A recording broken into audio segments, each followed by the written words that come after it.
नमस्कार। सुनिए जरा, मैं आपका स्वागत है।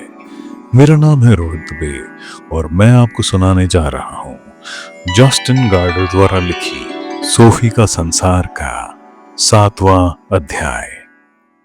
सुकरात। सबसे बुद्धिमान वो स्त्री है जो ये जानती है कि उसे कुछ नहीं मालूम। सोफी ने गर्मियों की पोशाक पहन ली और जल्दी से रसोई में जा पहुंची। उसकी मां रसोई की मेज के बराबर खड़ी थी। सोफी ने निश्चय किया कि वो रेशमी स्कार्फ के बारे में कोई बात नहीं करेगी। आप अखबार लाई? उसने पूछा। उसकी मां उसकी ओर मुड़ी। जरा तुम ले आओ। मेरे लिए? पलक झपकते ही सोफी दरवाजे से बाहर निकल गई और बजरी बिछे रास्ते से होती हुई मेल बॉक्स के पास जा पहुंची। केवल अखबार। वो इतनी जल्दी उत्तर की आशा नहीं कर सकती। उसने अनुमान लगाया। अखबार के पहले पृष्ठ पर उसने लेबनान में नॉर्वे की यूएन बटालियन के विषय में कुछ पढ़ा। UN battalion? क्या हिल्डे के पिता द्वारा भेजे कार्ड पर यह डाक का निशान नहीं था? किंतु डाक टिकट नॉर्वे के ही थे। हो सकता है कि नॉर्वे के यूएन सिपाहियों के पास अपना पोस्ट ऑफिस हो। आजकल अखबार में तुम्हारी रुचि बहुत बढ़ती जा रही है, उसकी मां ने सोफी के रसोई घर में लौटने पर बड़े रूखे स्वर में कहा। गनीमत ये रही कि उस दिन ना तो नाश्ते की मेज पर और ना ही दिन में बाद में उसने मेल बॉक्सों या उनमें रखी चीजों के बारे में कोई जिक्र किया। जब वो खरीदारी के लिए निकल गई तो सोफी नियति वाले अपने पत्र को अपने साथ मांद में ले गई। उसे बिस्किट के डिब्बे के बराबर में दार्शनिक के अन्य पत्रों के साथ ही एक छोटा सफेद लिफाफा देखकर आश्चर्य हुआ। सोफी अच्छी तरह जानती थी कि उसने यह वहां नहीं रखा था। यह लिफाफा भी किनारों पर गीला था और इसमें कई गहरे गड्ढे थे, वैसे ही जैसे कल प्राप्त हुए पत्र में थे। क्या दार्शनिक यहां तक पहुंच गया है? क्या उसे उसके छिपने की मांद का भी पता है? लिफाफा गीला क्यों था? इन सब सवालों से उसका सिर चकराने लगा। उसने पत्र खोला और लिखा हुआ नोट पढ़ा। प्रिय सोफी, मैंने तुम्हारा पत्र बड़े मन से पढ़ा और कुछ अफसोस के साथ भी। मैं तुम्हें निमंत्रण के विषय में दुर्भाग्यवशात निराश करूंगा। हम एक दिन मिलेंगे, किंतु इसमें अभी कुछ समय लगेगा और उसके बाद ही मैं स्वयं कैप्टन बैंडेड आ सकूंगा। साथ ही एक बात और बतला दूं कि तुम तक पत्र पहुंचाने के लिए अब मैं स्वयं नहीं आ पाऊंगा। दूरंदेशी के लिहाज से इसमें खतरा ज्यादा है। भविष्य में मेरा छोटा संदेशवाहक पत्र तुम तक पहुंचाएगा। अब वे सीधे बाग में तुम्हारी मांद के अड्डे पर पहुंचा दिए जाएंगे।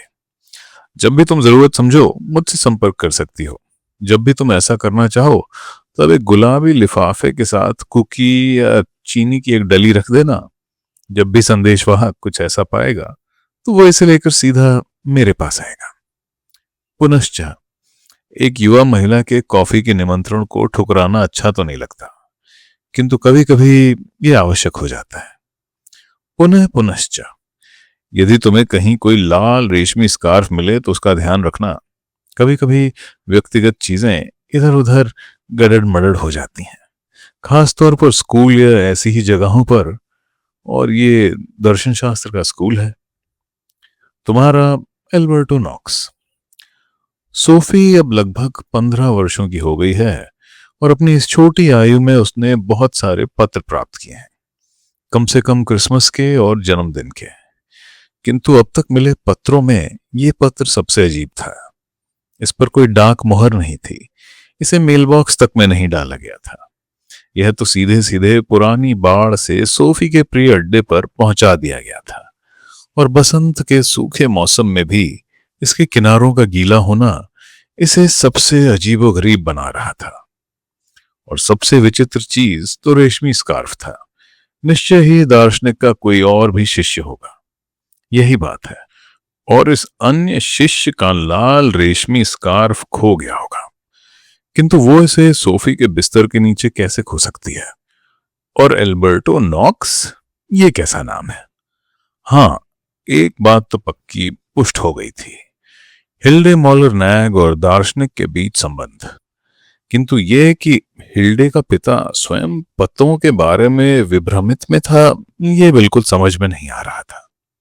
सोफी बैठ गई और देर तक सोचती रही कि उन दोनों के बीच, यानी उसके और हिल्डे के बीच क्या संबंध संभव है। आखिर में उसने ये सब सोचना छोड़ दिया। उसकी समझ में कुछ नहीं आ रहा था। दार्शनिक ने लिखा था कि एक दिन वो दार्शनिक से मिलेगी, शायद वो हिल्डे से भी मिले। उसने पत्र को उलटकर दूसरी ओर देखा। उसने अब देखा कि पीछे की ओर भी कुछ वाक्य लिखे हुए हैं। क्या स्वाभाविक शालीनता जैसी कोई चीज है?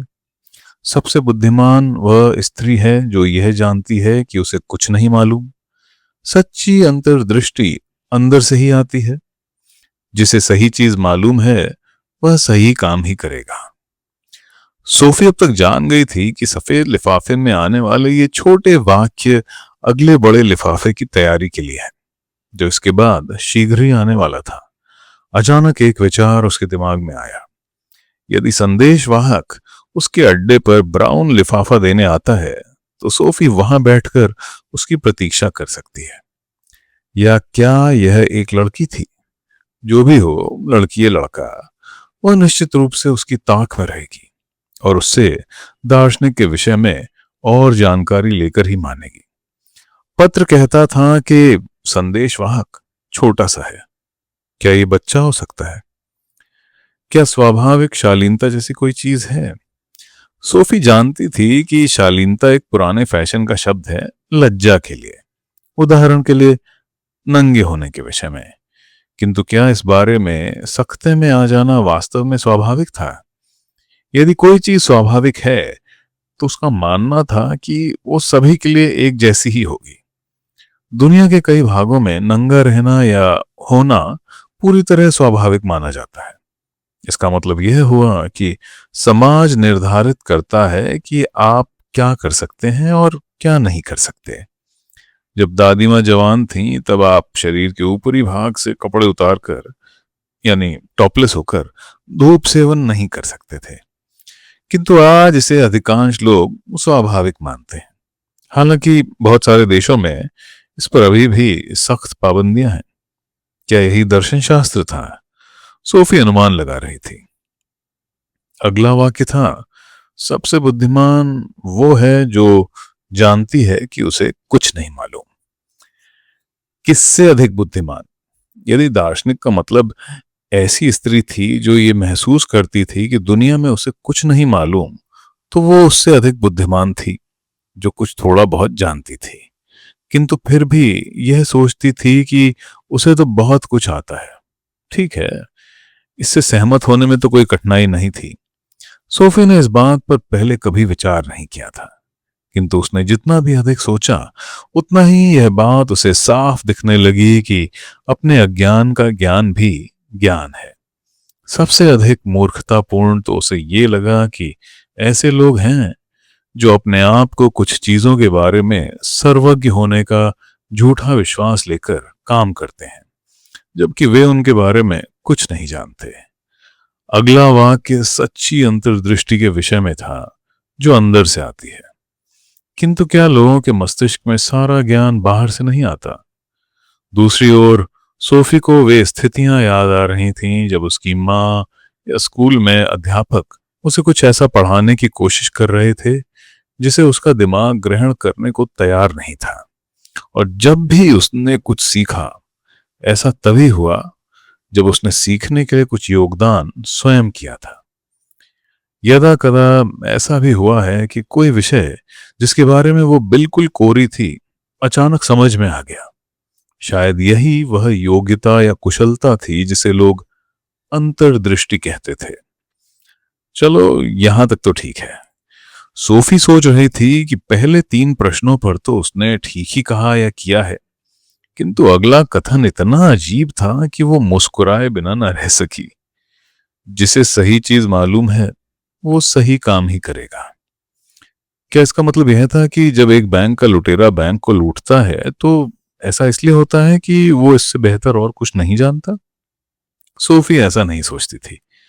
इसके विपरीत वह यह भी सोचती थी कि बच्चे और वयस्क दोनों ही मूर्खतापूर्ण कार्य करते थे और बाद में शायद उन्हें अफसोस भी होता हो, निश्चिततः इसलिए कि उन्होंने अपने सद्विचारों की अनसुनी करके ऐसा किया है। जब वह बैठी हुई सोच रही थी, उसने बाड़ की दूसरी ओर, जंगल के बहुत नजदीक, बाड़ के नीचे उगी घास के सूखे पत्तों में कुछ सरसराहट की आवाज सुनी। क्या यह संदेशवाहक था? उसका दिल तेजी से धड़कने लगा। ऐसा लगा कोई जानवर तेजी से सांस लेता हुआ चला आ रहा हो। अगले क्षण ही एक बड़ा लेब्राडोर कुत्ता उसकी मान में घुसता चला आया। उसके मुंह में एक बड़ा ब्राउन लिफाफा था जो इसने सोफी के पैरों के सामने डाल दिया। ये सब इतनी जल्दी में हुआ कि सोफी को प्रतिक्रिया के लिए भी कोई समय नहीं मिला। अगले ही क्षण वो अपने हाथ में बड़ा लिफाफा लिए बैठी थी और सुनहरी लेब्राडोर दौड़ता हुआ फिर जंगल की ओर चला गया था। एक बार जब यह सब हो गया तो उसने प्रतिक्रिया में रोना शुरू कर दिया। कुछ क्षणों के लिए वो ऐसी ही बैठी रही, उसे समय का कतई भान न था। फिर उसने अचानक ऊपर की ओर देखा तो यह उसका प्रसिद्ध संदेशवाहक था। सोफी ने राहत की सांस ली। अवश्य ही यही कारण था कि ब्राउन लिफाफे किनारों पर भीगे हुए थे और उनमें छेद तथा गड्ढे थे। उसने ये बात पहले क्यों नहीं सोची? अब इस बात का अर्थ समझ में आया कि दार्शनिक को कुछ लिखकर भेजने के लिए लिफाफे में कुकी या चीनी का ढेला रखना जरूरी क्यों था। वो हमेशा तो इतनी चुस्त चालाक नहीं हो सकती थी जितना वो होना चाहती थी, किंतु क्या इसका अनुमान कोई लगा सकता था कि संदेशवाहक एक प्रशिक्षित कुत्ता होगा? प्रायः ऐसा होता नहीं है, इसे कितने ही सरल शब्दों में रखें। अब उसे यह तो बिल्कुल भूल जाना ही होगा कि एल्बर्टो नॉक्स के विषय में साधारण बातें जानने के लिए वो संदेशवाहक से जोर जबरदस्ती कर सकती थी। सोफी ने बड़ा लिफाफा खोला और पढ़ना शुरू कर दिया। एथेंस का दर्शन शास्त्र। प्री सोफी, जब तुम इसे पढ़ोगी तो इसके पहले ही हरमीज से मिल चुकी होगी। यदि तुम नहीं मिली हो तो मैं तुम्हें बतला दूं, वो एक कुत्ता है, किंतु परेशान होने की जरूरत नहीं है। उसका स्वभाव बहुत अच्छा है और इससे भी बड़ी बात यह है कि वो बहुत से लोगों से कहीं अधिक बुद्धिमान है। खैर, वो किसी भी हालत में जितना बुद्धिमान है उससे अधिक दिखने की कोशिश नहीं करता। तुम ये भी नोट कर लो, उसे ये नाम यूं ही नहीं दिया गया है। यूनानी पौराणिक कथाओं में हर्मीज देवताओं का संदेशवाहक था। इसके अलावा वो समुद्री यात्राएं करने वालों का देवता भी था, किंतु हमें अभी उसकी चिंता नहीं, कम से कम इस समय। अधिक महत्व इस बात का है कि हर्मीज ने अपना नाम हर्मेटिक शब्द को दिया, जिसका अर्थ होता है गुप्त अथवा दुर्गम। और ये अनुचित भी नहीं है, क्योंकि देखो हर्मीज किस तरह हम दोनों को एक दूसरे से गुप्त रख रहा है। अब संदेशवाहक का तो मैंने तुमसे परिचय करा दिया। यदि उसका नाम पुकारो तो स्वाभाविक है कि वो उत्तर देगा और कुल मिलाकर उसका व्यवहार अच्छा बढ़िया है। चलिए फिर दर्शन शास्त्र की ओर चलते हैं। कोर्स का पहला भाग तो हमने पहले ही पूरा कर लिया है। मैं प्राकृतिक दार्शनिकों और उनके इस निर्णायक मोड़ की ओर इशारा कर रहा हूं जब उन्होंने पौराणिक कथाओं की विश्वव्यापी तस्वीर से नाता तोड़ लिया। अब हम तीन महान शास्त्रीय क्लासिकल दार्शनिकों सुकरात, अफलातून, प्लेटो मतलब, और अरस्तु, जिसे एरिस्टोटल भी कहते हैं, से मिलने जा रहे हैं। इन तीनों दार्शनिकों ने, हर एक ने अपने अपने ढंग से पूरी यूरोपीय सभ्यता को प्रभावित किया है। प्राकृतिक दार्शनिकों को सुकरात पूर्व दार्शनिक भी कहा जाता है, किंतु वे सुकरात से पहले हुए थे। यद्यपि डेमोक्रिटस की मृत्यु सुकरात के कुछ वर्षों बाद हुई, किंतु उसके विचार सुकरात पूर्व प्राकृतिक दर्शन शास्त्र के हैं। सुकरात एक नए युग का प्रतिनिधि है, सभी तरह से, भौगोलिक एवं सामायिक रूप से भी। वो उन महान दार्शनिकों में से एक था जिनका जन्म एथेंस में हुआ था। वो और उसके दो उत्तरवर्ती दार्शनिक वहां पैदा हुए थे, रहे थे और वहां काम करते थे। तुम्हें याद होगा कि एनेक्सागोरस भी एथेंस में कुछ समय रहा था, किंतु उसके द्वारा सूरज को लाल गर्म पत्थर कह देने के कारण लोग उसके पीछे पड़ गए और उसे वहां से निकाल कर ही दम लिया। सुकरात का हाल तो इससे भी बुरा हुआ। सुकरात के समय में एथेंस यूनानी सभ्यता का केंद्र था। दार्शनिक जिज्ञासा प्रोजेक्ट के स्वरूप में भी प्राकृतिक दार्शनिकों से सुकरात की ओर बढ़ते हुए जो परिवर्तन हुए वे ध्यान देने योग्य हैं। किंतु सुकरात से मुलाकात करने से पहले आइए थोड़ा सा तथाकथित सोफिस्टों को सुनते हैं। ये लोग सुकरात के समय में एथेंस के परिदृश्य पर छाए हुए थे। पर्दा उठता है, सोफी विचारों का इतिहास भी कई अंकों के नाटक जैसा ही है। केंद्र बिंदु आदमी लगभग 450 वर्ष ईसा पूर्व के बाद के समय में एथेंस यूनानी दुनिया का सांस्कृतिक केंद्र था। इस समय से दर्शन शास्त्र ने एक नई दिशा पकड़ी। प्राकृतिक दार्शनिक मुख्यतः भौतिक जगत के स्वरूप से सरोकार रखते थे। इससे उनका विज्ञान के विकास के इतिहास में केंद्रीय स्थान बन जाता है। एथेंस में अब व्यक्ति और समाज में व्यक्ति के स्थान पर ध्यान दिया जा रहा था। धीरे धीरे प्रजातंत्र का विकास हुआ। इसके साथ लोकप्रिय विधानसभाएं और कानून की अदालतें भी आईं।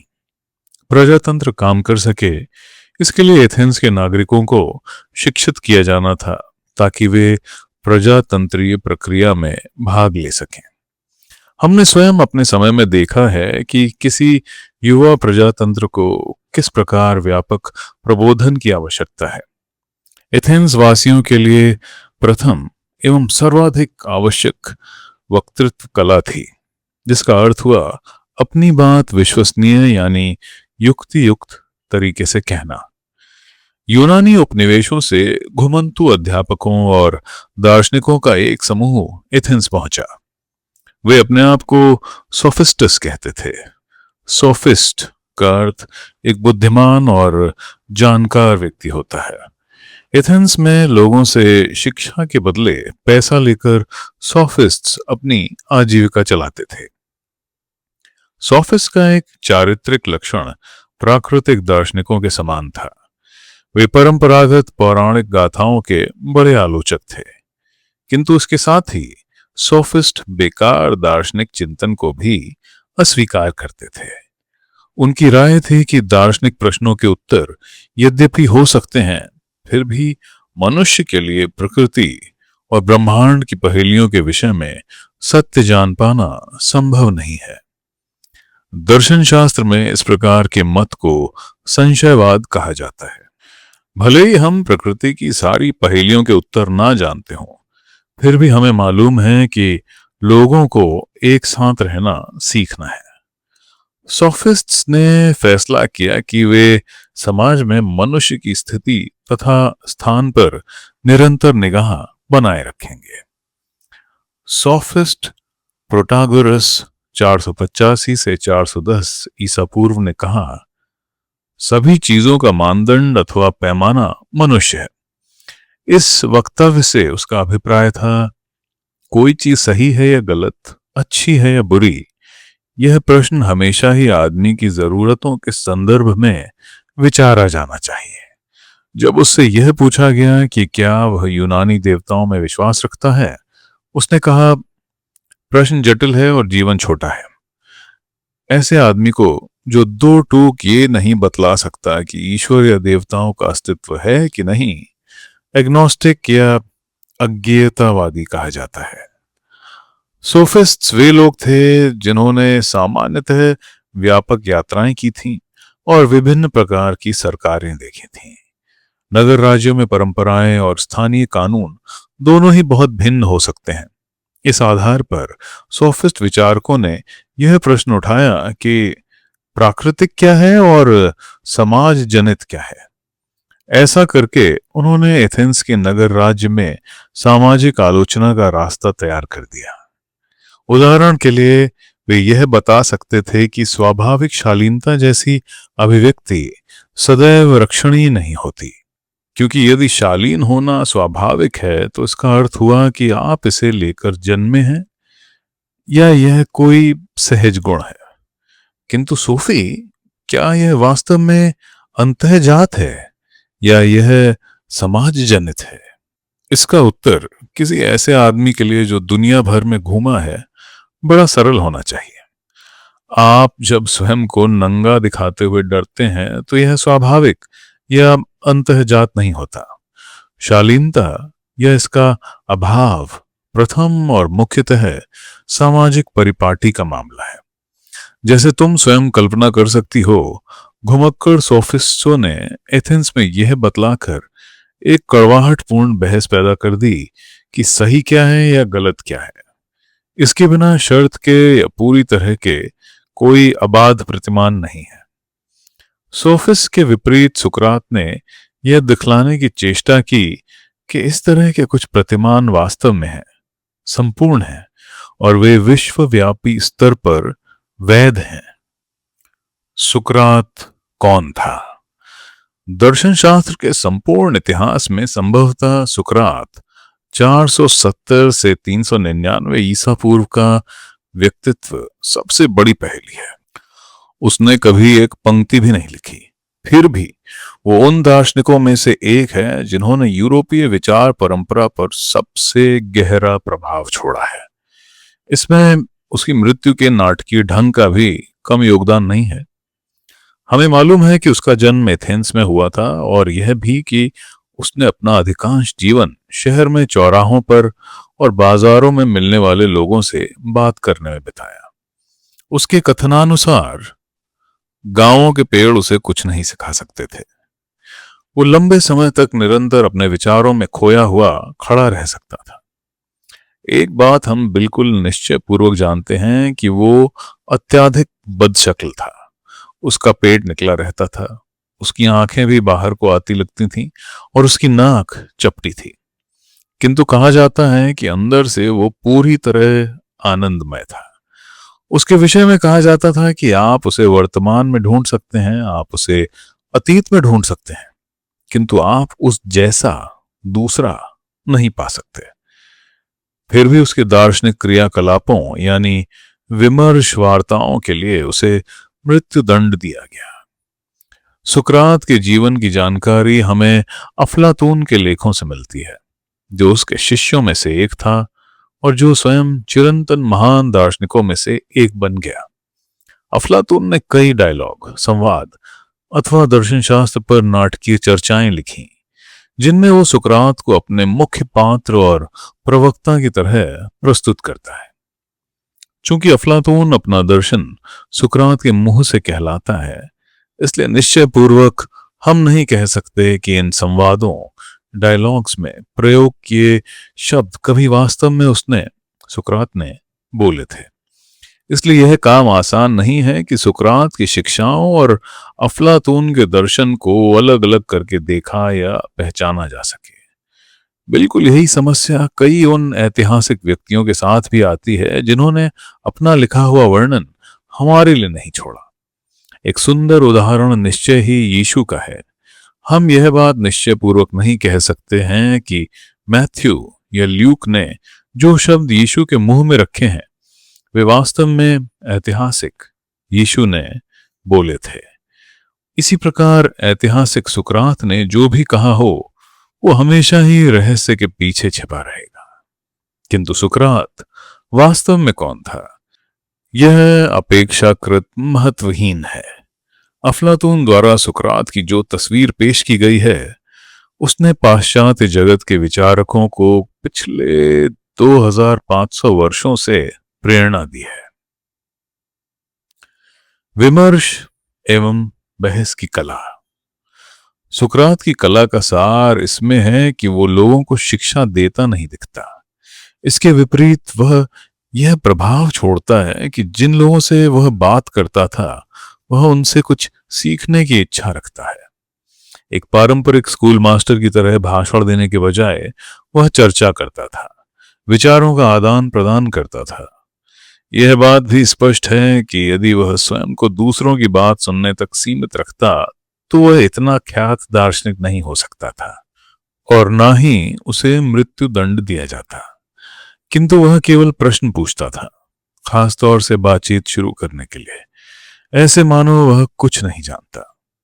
चर्चा के दौरान वह सामान्यतः अपने विरोधियों को उनके तर्कों की कमजोरी पहचानने में सहायता करता, और जब वे सुकरात के तर्कों में फंस जाते तो वे यह ढूंढने के लिए अंततः बाध्य होते थे कि सही क्या है और गलत क्या है। सुकरात, जिसकी माँ एक दाई मतलब मिडवाइफ थी, कहा करता था कि उसकी कला मिडवाइफ की कला जैसी है। वो स्वयं किसी बच्चे को जन्म नहीं देती, किंतु वह उपस्थित रहकर प्रसव में सहायता करती है। उसी प्रकार सुकरात ने समझ लिया कि उसका काम लोगों को सही अंतर्दृष्टि के जन्म देने में सहायता करना है, क्योंकि सही समझ अंदर से ही आनी चाहिए। बाहर से कोई इसे रोपित या आरोपित नहीं कर सकता, और अंदर से आने वाली समझ के द्वारा ही सच्ची अंतर्दृष्टि तक पहुंचा जा सकता है। आइए मैं इसे और स्पष्ट और सही रूप में रखता हूं। जन्म देने की क्षमता एक प्राकृतिक लक्षण है। उसी प्रकार यदि लोग अपने अंतःजात तर्क को प्रयोग करना शुरू करते हैं तो हर आदमी में क्षमता है कि वह दार्शनिक सत्यों को पकड़ सकता है। अपने अंतःजात तर्क को प्रयोग करने का मतलब है अपने अंदर गहरे जाना और वहां जो है उसका प्रयोग करना।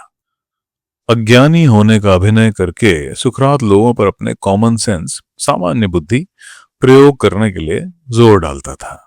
सुकरात अज्ञानी होने का बहाना या वास्तविकता से अधिक मूक होने का बहाना कर सकता था। हम इसे सुकराती विडंबना कहते हैं।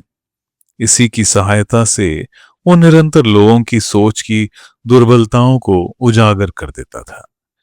यदि आप सुकरात से मिले तो समझ लीजिए आपने अपने आप को सार्वजनिक रूप से मूर्ख बना लिया। अतः इसमें आश्चर्य नहीं कि जैसे जैसे समय बढ़ता गया लोगों ने पाया कि यह तो बहुत ही परेशान करने लगता है, खासतौर से उन लोगों ने जिनका समाज में कुछ ऊंचा स्तर या प्रतिष्ठा थी।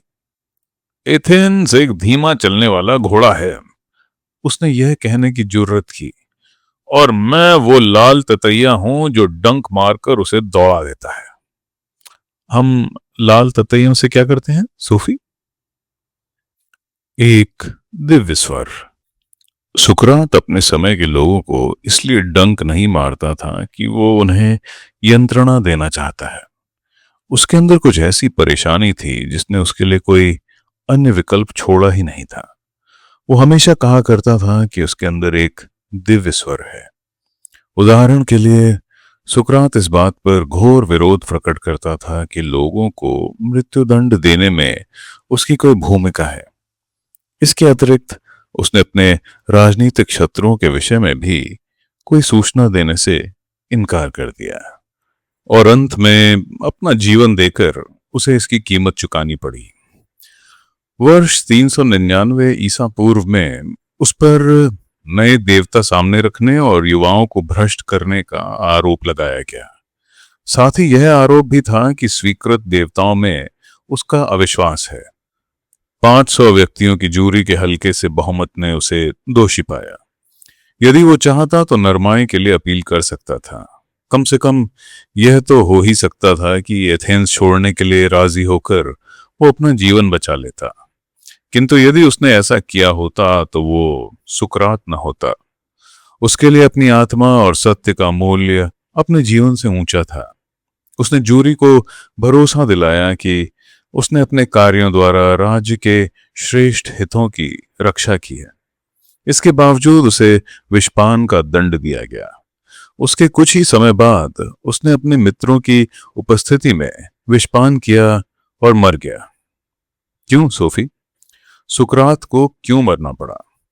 लोग यह प्रश्न पिछले 2400 वर्षों से पूछते आए हैं, किंतु इतिहास में वही एकमात्र ऐसा व्यक्ति नहीं है जिसने चीजों के आर पार कड़वाहट भरे अंत तक देखा है और अपने विश्वासों की रक्षा के लिए मृत्यु का वरण कर उसे गले लगा लिया। मैंने यीशु का जिक्र पहले किया है। वास्तव में इन दोनों के बीच कई महत्वपूर्ण समानांतर बातें हैं। यीशु और सुकरात दोनों ही पहेली भरे व्यक्तित्व थे अपने समसामयिकों के लिए भी। दोनों में से किसी ने भी अपने उपदेश स्वयं नहीं लिखे, और इसलिए हम उस तस्वीर को स्वीकार करने के लिए बाध्य हैं जो उनके शिष्यों ने बनाई है। किंतु एक चीज हम जरूर जानते हैं कि दोनों वक्तृत्व कला के उस्ताद थे। दोनों ही एक ऐसे परम आत्मविश्वास से बोलते थे कि वो लोगों को आकृष्ट भी करता था और परेशान भी। और भी बड़ी बात यह है कि दोनों इस विश्वास से बोलते थे कि जैसे वे अपने से बड़ी किसी सत्ता की ओर से बोल रहे हैं। उन्होंने हर प्रकार के अन्याय और भ्रष्टाचार की आलोचना करके समाज की सत्ता को चुनौती दी, और अंत में उन्हें अपने जोखिम भरे साहसिक कार्यों की कीमत अपनी जान देकर चुकानी पड़ी। यीशु और सुकरात की जांच के मुकदमों में भी स्पष्ट समानांतरताएं दिखती हैं। दोनों ही क्षमा याचना करके स्वयं को बचा सकते थे, किंतु वे दोनों ही यह महसूस करते थे कि वे किसी महान उद्देश्य के लिए दुनिया में आए हैं, और यदि वे अपने कड़वाहट भरे अंत तक अपनी आस्था पर टिके नहीं रहते तो ये उस पवित्र उद्देश्य के प्रति धोखा होगा। अपनी मृत्यु का इस वीरता से वर्ण करके उन्होंने बहुत बड़ी संख्या में अपने अनुयायी बना लिए। अनुयायी उनके मरने के बाद और भी बढ़ते गए। मेरा अभिप्राय यह सुझाव देना बिल्कुल नहीं है कि यीशु और सुकरात एक जैसे थे। मैं केवल इस सच्चाई की ओर ध्यान आकर्षित कर रहा हूं कि दोनों के पास कोई संदेश था जो उनके निजी साहस के साथ अभिन्न रूप से जुड़ा था। एथेंस में एक विदूषक। सुकरात सोफी, अभी उसकी बातें समाप्त नहीं हुई हैं। हमने उसके तरीके की बात की है, किंतु उसकी दार्शनिक जिज्ञासा प्रोजेक्ट क्या थी? सुकरात का जीवन काल और सोफिस्टस का समय एक ही है। उन्हीं की तरह उसकी चिंता का विषय प्रकृति की शक्तियां ना होकर समाज में मनुष्य का स्थान या भूमिका थे। जैसा कि एक रोमन दार्शनिक सिसेरो ने कई सौ वर्षों बाद कहा, सुकरात दर्शन शास्त्र को आकाश से उतारकर नीचे ले आया, उसे कस्बों में स्थापित कर दिया, उसका प्रवेश घरों में करा दिया और दार्शनिकों को बाध्य कर दिया कि दर्शन, जीवन, नैतिकता, अच्छाई और बुराई की छानबीन करे। एक महत्वपूर्ण अर्थ में सुकरात सोफिस्टस से नितांत भिन्न था। वह अपने आप को एक सोफिस्ट यानी एक विद्वान या बुद्धिमान व्यक्ति नहीं मानता था। वह सोफिस्टों से इस रूप में भी भिन्न था कि वह पैसे के लिए नहीं पढ़ाता था, और सुकरात स्वयं को दार्शनिक नहीं कहता था। सच्चे अर्थों में दार्शनिक शब्द का मतलब है ऐसा व्यक्ति जो प्रज्ञा या बुद्धिमत्ता से प्रेम करता है। सोफी, तुम आराम से तो बैठी हो ना, क्योंकि शेष चर्चा के लिए यह अत्यंत महत्वपूर्ण है कि तुम एक फिलोसोफर, दार्शनिक और सोफिस्ट के बीच का अंतर समझ लो। सोफिस्ट अपने लगभग बाल की खाल निकालने वाले आख्यानों के लिए पैसा लेते थे, और इस प्रकार के सोफिस्ट्स अत्यंत पुरातन काल से आते जाते रहे हैं। मैं इशारा कर रहा हूं उन सभी स्कूल मास्टरों की ओर और निजी राय रखने वाले, हम सब कुछ जानते हैं, ऐसे लोगों की ओर जो अपने थोड़े से ज्ञान से संतुष्ट रहते हैं या उन विषयों पर बहुत कुछ जानने की शेख ही बघाड़ते हैं जिनके विषय में उनको तनिक भी नहीं मालूम। तुम भी अपने युवा जीवन में संभवतः इस प्रकार के कुछ सोफिस्ट से मिली होगी। एक सच्चा दार्शनिक सोफी एक बिल्कुल भिन्न प्रकार की मछली होता है, वास्तव में बिल्कुल विपरीत। एक दार्शनिक जानता है कि वास्तव में वह बहुत कम जानता है। यही कारण है कि वो निरंतर सच्ची अंतर्दृष्टि पाने के लिए प्रयास करता रहता है। सुकरात इसी प्रकार के अनुपम लोगों में से एक था। उसे यह स्पष्ट था कि वह जीवन और दुनिया के विषय में कुछ भी नहीं जानता। और अब आता है वह महत्वपूर्ण भाग। वह यह सोचकर दुखी था कि वह कितना कम जानता था। एक दार्शनिक, अतः कोई ऐसा व्यक्ति होता है जो यह स्वीकार करता है कि वह बहुत सी बातों को नहीं समझता, और यह ना समझ पाना उसे कष्ट देता रहता है। इस अर्थ में वह अभी भी उन सब लोगों से अधिक बुद्धिमान है जो उन चीजों के बारे में अपने ज्ञान की डींग हाँकते हैं जिनके विषय में उन्हें कुछ नहीं आता। सबसे बुद्धिमान वह स्त्री है जो यह जानती है कि उसे कुछ नहीं आता। यह ही बात मैंने पहले भी कही थी। सुकरात ने स्वयं कहा था, मैं सिर्फ एक चीज जानता हूं और वो यह है कि मैं कुछ नहीं जानता। इस कथन को याद रखना, क्योंकि यह स्वीकारोक्ति असामान्य है, यहां तक कि दार्शनिकों में भी। इसके अलावा सार्वजनिक रूप से यह कहना, स्वीकारना इतना खतरनाक है कि तुम्हारी जान जा सकती है। सबसे अधिक विनाशकारी वे लोग हैं जो प्रश्न पूछते हैं। उत्तर देने में इतनी धमकी या खतरा नहीं है। कोई एक प्रश्न ही इतना विस्फोटक हो सकता है जितने 1000 उत्तर शायद कभी ना हो। तुम्हें सम्राट के नए कपड़ों वाली कहानी मालूम है? सम्राट पूरी तरह नंगा था, किंतु उसकी प्रजा में से कोई भी यह कहने की हिम्मत नहीं कर सकता था। अचानक एक बच्चा खिलखिला उठा, किंतु ये तो कुछ भी पहने हुए नहीं है। वह एक हिम्मत वाला बच्चा था, सोफी, सुकरात की तरह, जिसने लोगों से यह कहने की हिम्मत दिखाई कि हम मानव कितना कम जानते हैं। बच्चों और दार्शनिकों के बीच जो समानता है उसकी चर्चा हम पहले कर चुके हैं। एकदम संक्षेप में कहें तो मानवता के सामने ऐसे कई कठिन प्रश्न हैं जिनके विषय में हमारे पास कोई संतोषजनक उत्तर नहीं है। तो अब दो संभावनाएं हमारे सामने हैं। हम यह बहाना बनाकर स्वयं को और बाकी सारी दुनिया को मूर्ख बना दें कि हम जानने लायक सब चीजों को जानते हैं, या हम मूल मुद्दों के प्रति अपनी आंखें मूंद लें और सारी प्रगति का त्याग करते हैं। इस अर्थ में मानवता विभाजित है। यदि लोगों की हम सामान्य रूप से बात करें तो वे या तो पूरी तरह आश्वस्त हैं या पूरी तरह उदासीन। दोनों ही प्रकार के लोग खरगोश की फर के बहुत नीचे इधर उधर रेंग रहे हैं। यह ताश के पत्तों को दो ढेरों में बांटने जैसा है, सोफी। आप एक ढेर में काले पत्ते रखते हैं और दूसरे ढेर में लाल पत्ते, किंतु समय समय पर उभर कर एक जोकर सामने आ जाता है जो ना तो पान है, न चिड़ी, न ईंट और न हुक्म। सुकरात एथेंस में ऐसा ही एक जोकर था। वह ना तो आश्वस्त था और ना ही उदासीन। वह तो बस इतना जानता था कि उसे कुछ नहीं मालूम, और यह उसे कष्ट देता था। इसलिए वह एक दार्शनिक था। वह एक ऐसा व्यक्ति था जो हार नहीं मानता, बल्कि सत्य की अपनी खोज में अथक लगा रहता है। एक एथेंस वासी ने डेल्फी की देववाणी से पूछा था कि एथेंस में सबसे बुद्धिमान व्यक्ति कौन है। देववाणी ने उसे बतलाया कि सभी नाशवान प्राणियों में सुकरात सबसे अधिक बुद्धिमान है। जब सुकरात ने यह बात सुनी तो आश्चर्यचकित रह गया। यदि इस बात को हल्के रूप में प्रस्तुत किया जाए तो भी वो जरूर हंसा होगा, सोफी। वो सीधे उस आदमी के पास गया जिसे शहर में वो और बाकी सब लोग अत्यधिक बुद्धिमान समझते थे। किंतु जब यह निकला कि यह आदमी सुकरात के कुछ प्रश्नों का संतोषजनक उत्तर न दे सका, तो सुकरात ने महसूस किया कि देववाणी सत्य ही कहती थी।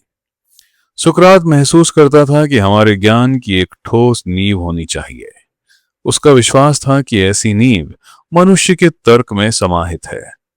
मानव तर्क में इस अकंपनीय आस्था को रखने के कारण ही निश्चय ही वह एक तर्कवादी था। सही अंतर्दृष्टि व्यक्तियों को सही कार्य की ओर ले जाती है। जैसा मैंने पहले वर्णन किया है, सुकरात यह दावा करता था कि वह एक आंतरिक दिव्य आवाज से निर्दिष्ट होता है, और यह कि यह आत्मा उसे बतलाती रहती है कि सही क्या है। जो व्यक्ति यह जानता है कि अच्छा क्या है वह अच्छा करेगा, उसने कहा था। इससे उसका मतलब था कि सही अंतर्दृष्टि व्यक्ति को सही कार्य की ओर ले जाती है, और जो आदमी सही काम करता है वही गुणवान व्यक्ति हो जाता है। जब हम गलत काम करते हैं तो ऐसा विवेक की कमी के कारण होता है। इसलिए यह महत्वपूर्ण है कि व्यक्ति सीखता चला चले। सुकरात सही और गलत की स्पष्ट, साफ और सर्वत्र वैध परिभाषाओं की खोज के लिए निरंतर चिंतन करता रहता था। सोफिस्टों के विपरीत उसका मानना था कि सही और गलत के बीच भेद करने की योग्यता लोगों के तर्क में है, समाज में नहीं। तुम शायद यह सोचो कि यह भाग थोड़ा ज्यादा दुरूह है सोफी। अच्छा, मैं इसे इस प्रकार सामने रखता हूं। सुकरात का विचार था कि यदि लोग अपनी शुद्ध बुद्धि के विपरीत आचरण करते हैं तो वे संभवतः कभी सुखी नहीं होंगे, और जो सुख पाने का तरीका जानता है वो ठीक काम करेगा। इसलिए जिसे सही ज्ञान है वह सही काम करेगा, क्योंकि दुखी होना कोई क्यों चाहेगा। तुम्हारा क्या विचार है सोफी? क्या तुम ऐसी चीजें करके जिनके विषय में तुम्हारे अंदर गहरे कोई तुम्हें बतलाता है कि ये गलत है, सुखी जीवन जी सकती हो? बहुत सारे ऐसे लोग हैं जो झूठ बोलते हैं, धोखा देते हैं और दूसरों की बुराई करते हैं। क्या वे यह नहीं जानते कि ये चीजें सही नहीं है या ये उचित नहीं है उनकी राय में? क्या तुम सोचती हो ये लोग सुखी हैं सोफी?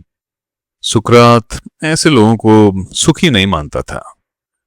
जब सोफी ने पत्र पढ़ लिया, उसने जल्दी से इसे कुकी टिन में रख दिया और मान से रेंगती हुई बाहर बाग में आ गई। वो अपनी मां की खरीदारी करके वापस लौटने से पहले मकान में अंदर जाना चाहती थी, ताकि उससे ये सवाल न पूछा जाए कि वो कहाँ रही थी। और उसने प्लेटें वगैरह साफ करने का वायदा भी तो किया था।